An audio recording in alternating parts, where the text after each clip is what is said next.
bring in Greg Olsen, Fox NFL analyst, former NFL tight end. And Greg has talked about this before. George Kittle running Tight End University, presented by Charmin for the second year. Tight ends from around the NFL meet in Nashville June 22nd through the 24th, and they participate in a variety of activities, film study, on-field drills. Over 50 pro tight ends attended last year. This year, 75 are expected to be involved, and Greg joins us now. Are quarterbacks allowed to go to Tight End University? Yeah, I think we're gonna get a few guys to come. We're trying to get Mahomes. Kelsey's telling us that he thinks he can get Mahomes. That would be awesome. Last year we had Beathard who used to play with Kittle out in San Francisco. Trying to get Wilson from New York to come down and join us. So we're trying to get Josh Allen. So we got a handful of guys that we're confident we're going to end up getting down there, and we need some guys to spin it for us on the field and make the most of our time. But it's been an awesome event. As you said, we're going to have over 75, if not more guys, anybody from an undrafted rookie all the way to 15-year veteran. So it's a really special event, and guys really loved it last year, and so much so that we're going to come back and do it again. What's late night like at Tight End University? That's a good question. I would say that's probably the highlight of some of the guys' weeks. We do get a lot of work. We get a lot of work done. We spent hours in the classrooms. We spent hours on the fields working. But Wednesday and Thursday night. Wednesday night last year, after our kind of welcome party, we had like a little rooftop at the hotel downtown. We welcomed everybody, and then afterwards, everybody went downtown to the kind of honky tonks and the bars down in downtown, and we had a great time. I mean, you see 25, 30, 6'5" guys walking into the bar, and everyone's like looking at us like we're from a different planet. But it was, we had a great time. And then Bud Light this year is going to host like a Thursday night party downtown for all the guys after a day of training and a day on the field.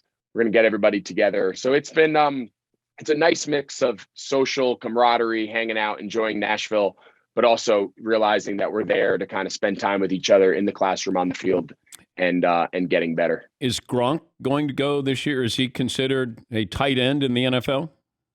He is considered a tight end in the NFL, yes. I don't know. We've invited Gronk the last 2 years. He wasn't able to make it last year. Hopefully he can make it this year. But the invite is obviously out for him to be involved, and we'd love to see him. Whether he plays this year, I don't know where all that stands, but he's definitely invited. We'd love to have him.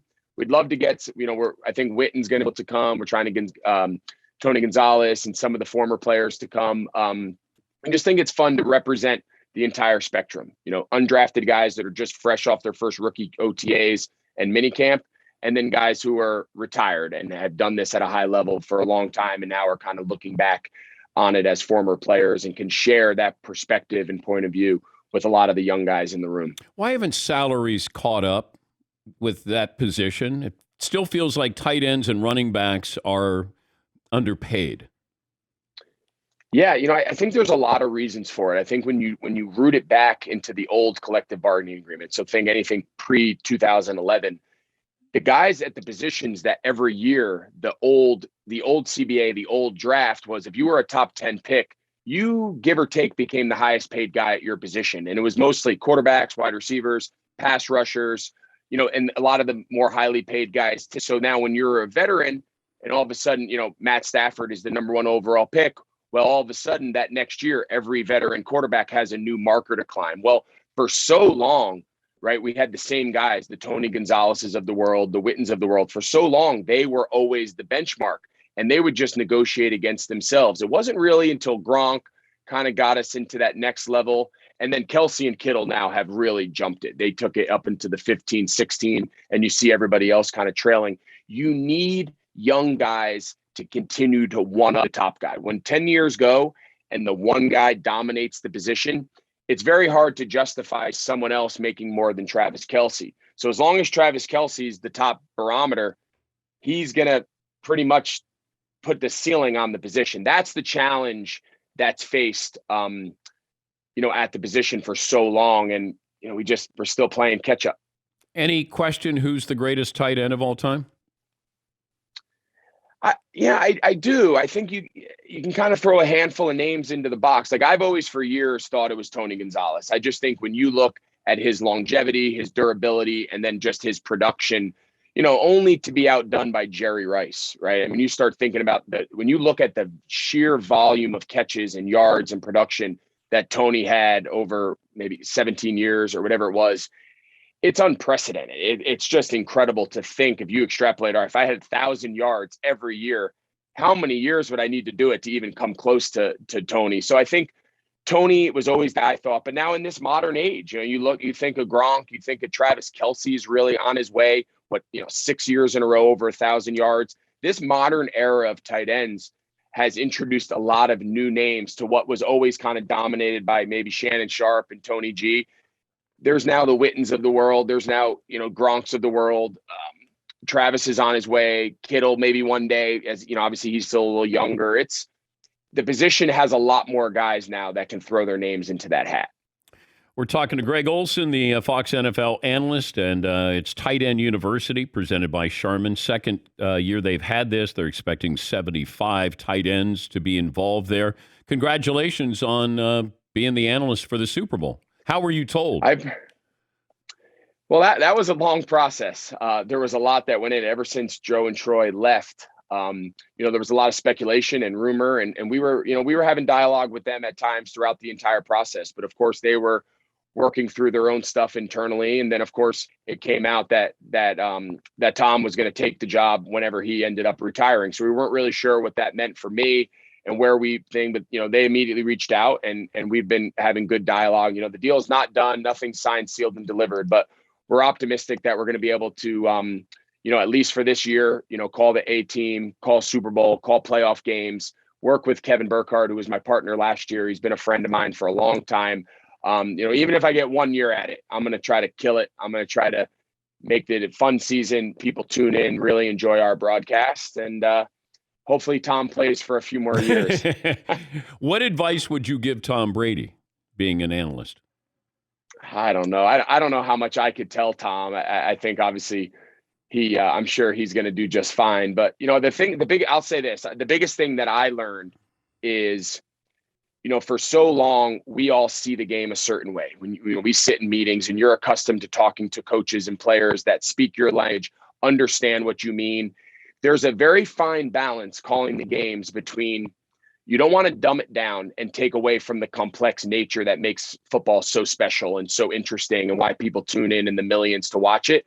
But you also can't talk on air like I would talk to my coach or like I would talk to a current player or teammate who understands the language and terminology, because you can lose a lot of people, right? So there's two ends to that spectrum.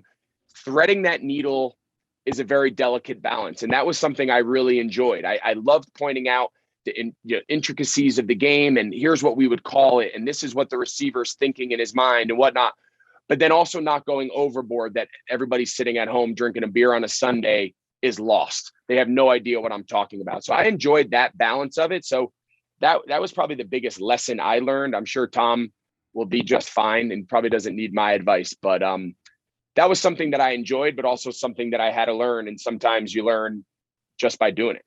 And I talked to analysts when I worked for NBC with Football Night in America, and I would always say, you got to speak in sound bites. You can't go long. You got to say it, see it, and say it, and then get out of the way. See it, say it, and get out of the way. That'll be the hard part, I think, for Brady is he'll see it, but can you say it and do it in a way that you're going to be able to get your point across and then wait for the next play? How did you learn how to do that or try to master that? No, it's a great point. I mean, fortunately, I had a chance to call a few games at the end of my career. One of them was with Kevin, in the 3-man booth with him and Charles Davis back in 2017. And that was one of the first pieces of advice. Years back before I did my audition, I had an opportunity to speak with Troy Aikman and just kind of pick his brain. And he gave me that exact advice you just said. He's like, listen, get in, get out, make your point. Don't try to make 5. Make a point that you think's the most important aspect. And if there's a couple other things, you'll have time as the game unfolds to come back to it. Don't try to jam it all into one thing. So just like you were saying, I don't think people realize how much is, how many boundaries there are to when you can and can't speak, right? You have your play-by-play guy who owns part of the broadcast, and he's got to own that and get out of his way. You got producers that are getting in advertisement reads, and they're getting in commercial breaks, and they're getting in pre-recorded segments and stat lines and graphics. So it's not, everyone, we all watch the Manning show. And what's so cool about it is they're just talking and it's natural. And it's like a bunch of guys sitting around drinking, having a beer, watching a game. And it feels so natural. When you call an actual game, we all wish we could just talk forever. We wish we could talk over the play or over the referee calling, but you can't. You're kind of bounded by what's going on in the game. So that takes there's a little feel and a little kind of process to calling a game. The easiest part is seeing the game and talking football. The hardest part for guys, former players, is can you get the mechanics and the, kind of the can you fit into the mold that the broadcast requires? Let me ask you about your former quarterback before I let you go. If Cam Newton doesn't play another down in the NFL, is he a Hall of Famer? I think so. I think Cam, obviously I'm biased. Cam and I, we were at it together for a long time and accomplished a lot of cool things together. I just think he really transcended and changed the way people viewed the quarterback position, right? There was always the running quarterbacks and there was always the passing quarterbacks. And we kind of always put them in two separate boxes and would only compare runners to runners and passers to passers. And then all of a sudden, this big old dude came into the league and he was jumping over guys. He was the best third down back and the best fourth down back and the best goal line back. But then he also could drop back on third down and play from the pocket and deliver the ball on time and had a big arm and play traditional quarterback like we all are accustomed to seeing. He brought in a lot of the college RO stuff, a lot of the designed quarterback reads. There wasn't a lot of guys doing that and the passing and the traditional passing game that we were doing early on, in 2011, 12, 13 with Cam. So I just think he brought that element to the NFL. And I think anybody who moves the game forward, anybody who transcends kind of the way things used to be and brings it into a new era, they deserve to be recognized for that.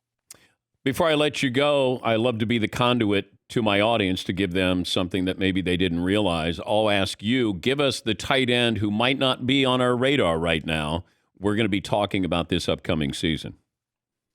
I think it's a great question. If you would have asked me this last year, the guy I came away, I've told this story a few times. Last year, coming off those fields down in Nashville, I knew who Darren Waller was. Right? I had followed him. I knew who he was, but at the time, he wasn't Gronk. He wasn't Kittle and Kelsey and the names that we all kind of know offhand.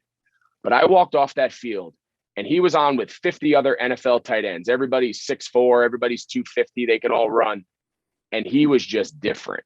He just looked different. He ran different. His body was different. I walked off, and I was like, this dude is unbelievable. So, I mean, he's now a household name.